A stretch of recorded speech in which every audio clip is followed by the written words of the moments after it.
Okay, I'm going to show you our psoas stretch. What you'll need for this exercise is either 1 or 2 yoga blocks. I like using 2, and you'll see why. Or it can even be like a nice, firm, dense pillow that you can place underneath your butt to give you a little bit of a prop. So what you're going to do is you're going to lay on your back. And we're going to place a pillow or our yoga blocks. We're going to place it right underneath our butt and a little bit of our low back too. The most important thing is that whatever you end up putting behind you and where you put behind you is in a comfortable location that's not hurting your back. And you want to feel well supported.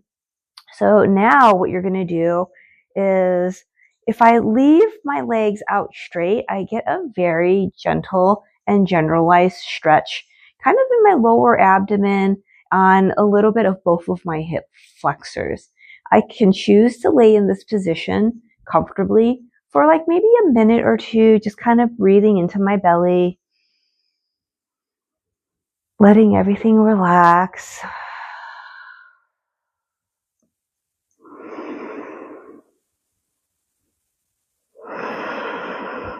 And then the goal is just to have a very gentle stretch that's not uncomfortable in this position.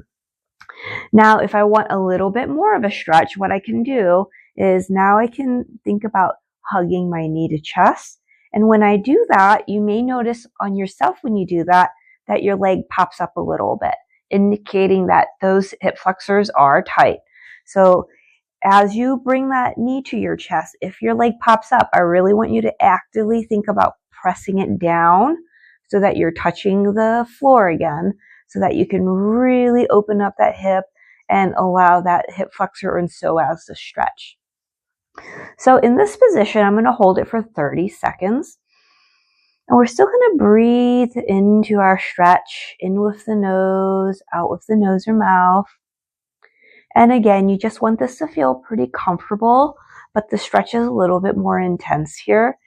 So you get to kind of control that, okay? And then, of course, we'll switch to the other side.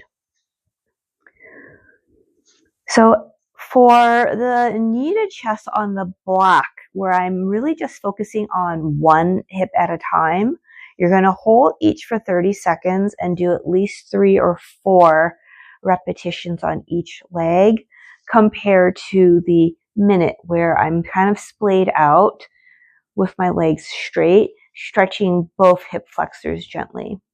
So that's going to be our psoas, or our hip flexor stretch, using blocks or a prop.